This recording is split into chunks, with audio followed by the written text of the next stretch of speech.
C'est la minute de Monsieur Morgan, votre pastille culturelle sur le steampunk par Arthur Morgan, le co-auteur du guide Steampunk, pastille confinée, faite de briques et de broc et totalement partielle. Cet épisode est sponsorisé par le thé le Triceratops, un super thé vert qui vient du Jurassique avec des fruits rouges, pet de goji, pommes, framboises et mûres de la maison Pumplewick.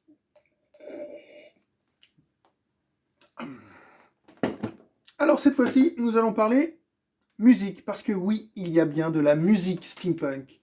Et donc, cette musique steampunk n'a pas vraiment de caractéristiques musicales propres, comme pourraient l'avoir tous les grands courants musicaux, mais ce qui est intéressant, c'est la partie fictionnelle qui se cache derrière chaque groupe et chaque album. Effectivement, les chanteurs, les musiciens ont tendance à s'incarner, comme tous les membres de la communauté steampunk d'ailleurs, à s'incarner à incarner des personnages, et ensuite à faire vivre leurs aventures au fil des albums. J'en veux pour premier exemple l'excellent groupe Victor Sierra, un groupe de rock parisien, rock un peu indus, les trois membres, Commander Bob, avec sa voix grave, les envolées de la Legendary Converted Princess et les parties clavier de Big Machine, en fait, ils forment tous les trois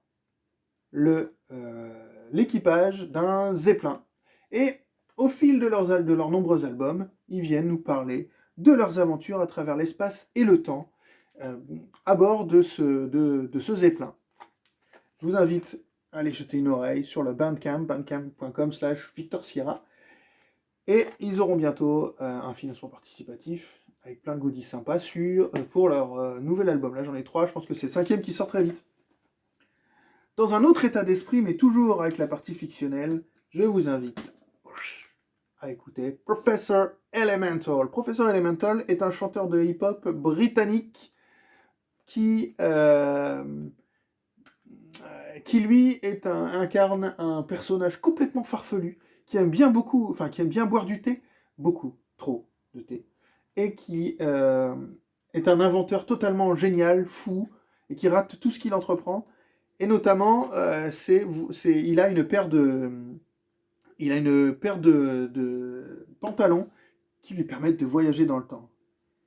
Son sidekick, son sbire, son camarade, son majordome est un singe. Et un jour, ce singe, cet orang-outan, vient lui voler son pantalon qui lui permet de voyager dans le temps. Et lui aussi part, mais lui, au lieu de partir, il se perd dans le temps. Et donc, beaucoup des albums parlent, en fait, de la recherche de Geoffrey à travers le temps. Je vous invite vraiment à écouter. C'est des super textes bien ciselés si vous aimez l'humour britannique. Victor Sierra, Professor Elemental. Et bien sûr, on continue chez les Britanniques avec The Men That Will Not Be Blamed for Nothing. Alors, eux, c'est l'exception qui confirme la règle, avec leur punk rock qui tourne proche du métal et qui croise également la chanson anglaise de pub. Eux, pour le coup, ils incarnent aucun personnage autre que eux-mêmes. Par contre, ce sont les titres qui sont intéressants. Par exemple, sur cet album, The Men That Will Not Be Blamed for Nothing, et s'appelle This May Be the Reason Why the Men That Will Not Be Blamed for Nothing Cannot Be Killed by Conventional Weapons. Ça, c'est un titre. Ils vont faire une relecture de l'histoire, par exemple, dans Victoria's Secret. Qu'est-ce qu'ils font?